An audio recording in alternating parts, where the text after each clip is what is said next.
This is the Badger Renegade Krome, or RK-1, as it's also known. I believe the original idea with this airbrush was to improve on the velocity, which I also have here, just there. So they asked people what they thought of it, what they would improve, etc., etc., and they listened, and the end result is the Krome. Starting off just by its aesthetics, obviously the difference between that and the velocity is the Krome finish for a start. You've also got the Tapered Cup from the Patriot 105, which I also have here. So they put the cup from the Patriot 105 on there.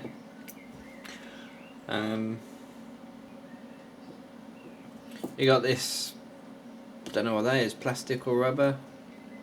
Feels like plastic, but you got this little fitting along the bottom from the Sveeart, which is completely removable. There's a little screw down there. Unscrew that and that'll just come off if you don't get on with that. The trigger and other internal parts are from the Sveeart as well. If I take the rubber part off, in the end, they always come with this rubber cover on the end.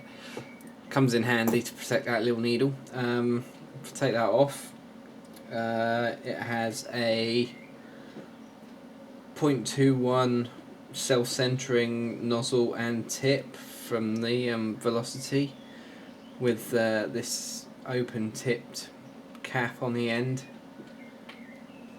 which is very good. Apparently there's another one available as well, which doesn't have these little pegs. It just leaves it wide open. Personally, I'm terrible. I always ding the needle, so it's good for people like me to have something on the end there to protect that needle a bit. Obviously a metal lid.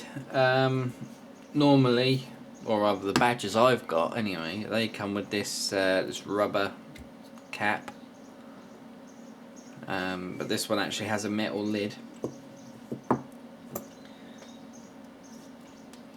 Also got the trusty cutaway, so you can access the needle there and pull that back for easy clean and what have you. You've also got the restrictor adjustment on the end there. Depending on where you've got that dial, depends on how far back you can pull the trigger. Personally, I never have a use for those, but some people do find them useful.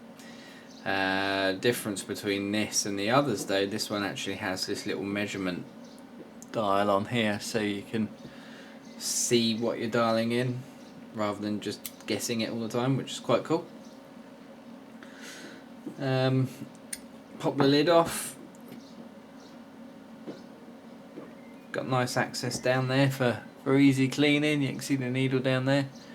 So all in all, it's a nice brush. Nice and weighty, although not too heavy. Just the way I like it. You know, it feels like you're holding something substantial, but it's not feather light like some of the airbrushes you can get. You know you're holding it, if you know what I mean. One thing I did notice with this, straight out the box, was just how smooth the trigger action is. I mean, it feels really nice, and takes very little effort, although the effort part is partly down to me. For those who don't know, if you take the end of the airbrush off, there's a little screw here. Hiding just behind that, if you undo it carefully, is a spring, which is why you got to undo it carefully, don't want that pinging off. But there's a little spring just here. and that's what controls the tension of the trigger. So the tighter you have this done up, the harder the trigger is to pull back. I mean, if you crank that right up, it's still nice and light, but it's more effort, so I tend to back it off a bit just to make that a bit easier on the old finger. I suffer from RSI in my right wrist, so the easier the better, really, for someone like me. So yeah, that's really good, but that really took me by surprise, just how little effort it takes to push down the trigger and also to move it. That's really nice. Back part as well is really substantial. It's got a good weight to it. Quite often they'll skimp on this part. They'll make it plastic, or it's like super thin. But not with this. It's really substantial. It's got some weight to it. It balances out the airbrush nicely. You know, it feels good in the hand. Now there are loads of YouTube channels out there that review stuff. You know, and the last thing you want is another guy going over the same thing. You know, you can go look at the other videos if you want to see that sort of thing. So I thought I would do something a bit different.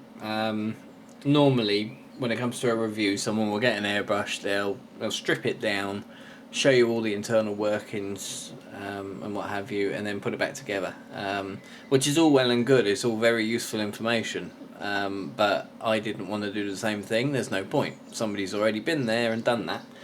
So what I'm going to do is I'm going to paint a picture of this using nothing but this airbrush, and then I'll report on how I found it. I thought that would be a good way to tackle my reviews. Actually use the product and let you know what I thought from a personal perspective. If you want to see the video of this Renegade Krome, where the guy strips it down to its parts, so you see how easy it is to clean and what have you, and get his point of view, and some more information as well. It's a review done by my mate Ashley Brayson. It's on the Badger Airbrushes YouTube channel. You can search for Badger Airbrushes, or you can search for Renegade Krome, or click on the lid right now. That'll take you straight to it. Go on, click it. Go on, click it.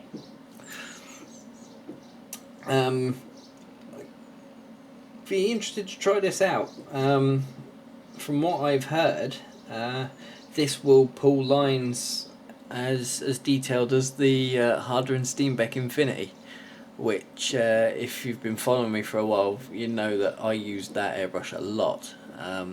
Totally fallen in love with that airbrush. The detail you can get from it is incredible. So if this can do the same level of detail, it'll be pretty cool, especially as this has the 0.21 needle and nozzle setup, whereas an Infinity has a 0.15, so you would expect the Infinity to be able to get higher detail because of the smaller nozzle. So if this can pull off the same sort of thing, then that's going to be brilliant.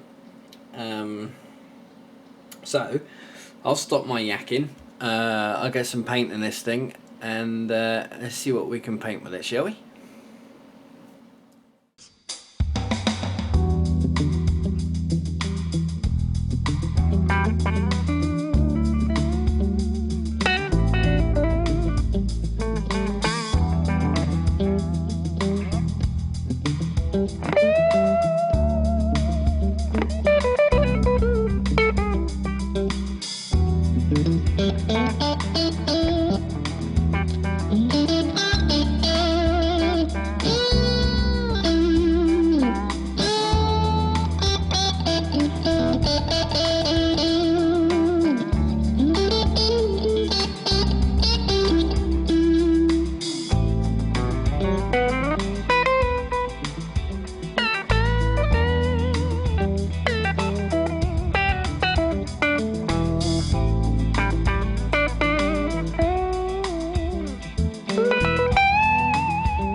Okay, so there you go then.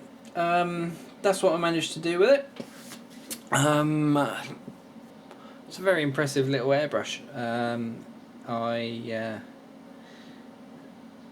I was suitably impressed with this, I have to say.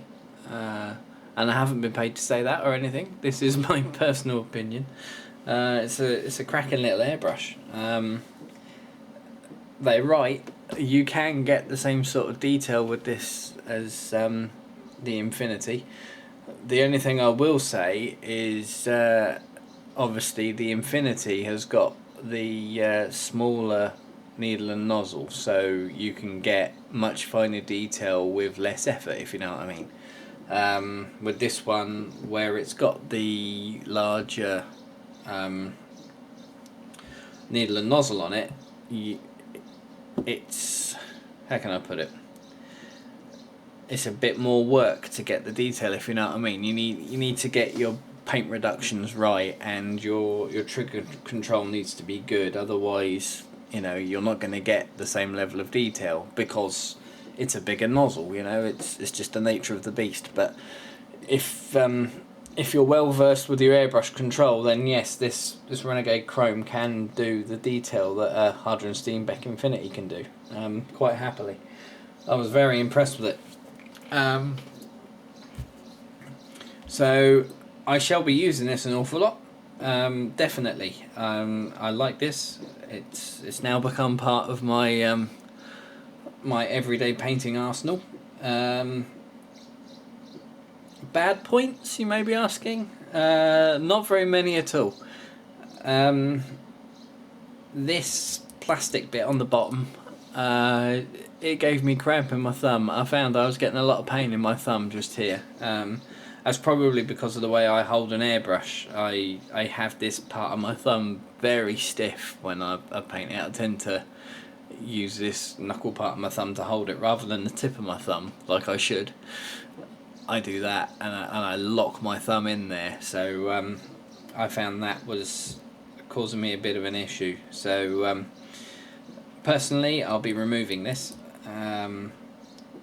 because like I mentioned before, it's totally removable. You don't have to have it on there. It's optional. You just undo that little screw in the base there and off it comes. So it's a very minor little gripe. And the only other thing I found was this lid. It's very loose. It's not that good. If you push it down quite vigorously, it still falls off. Sometimes it'll stay on. Most of the time it just falls off. I suppose you could fix that with, I don't know, a bit of PTFE tape or something. Just wrap it around the thread there or something, I don't know. But it's a slight annoyance. But I'll just, like Ashley mentioned in the other review video of this that I linked to earlier in the video, I'll just use this rubber cup from one of the others. That fits it. That's no problem. Most of the time I don't have a cup on anyway. You know, it's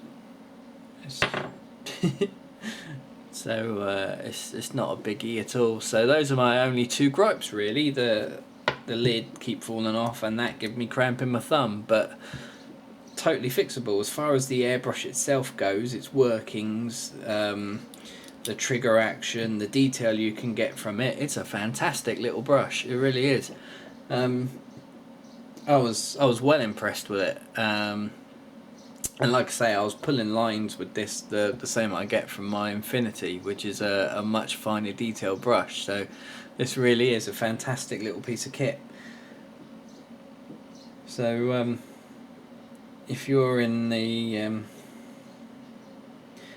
market for a good little detail brush that doesn't break the bank like some other airbrushes do, then I highly recommend this Krome brush. It is a very good little bit of kit. Highly recommended.